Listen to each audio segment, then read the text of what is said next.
Next, I need to highlight the names and the scores which I want to display on my chart.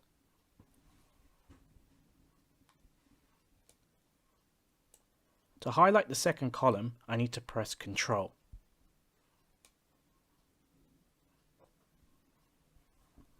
Now I need to click on the Insert tab and select Recommended Charts function.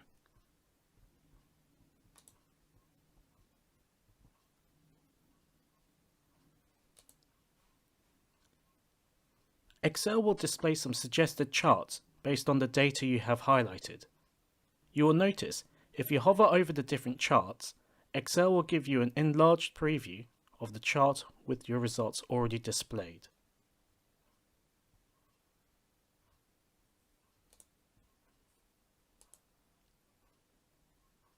Once you have highlighted the data, an option box appears at the bottom right of the table.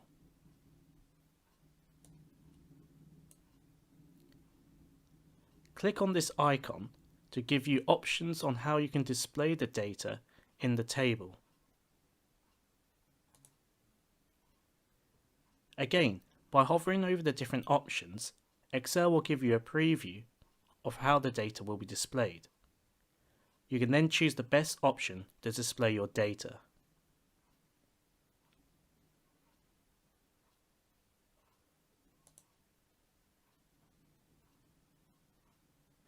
Once you have chosen the type of graph that you want and displayed it, you need to add in chart titles and axes titles. To do this, you need to click on the chart. You then click on Chart Design and then go to Add Chart Element. And from here, you can add axes titles and other options to your graph.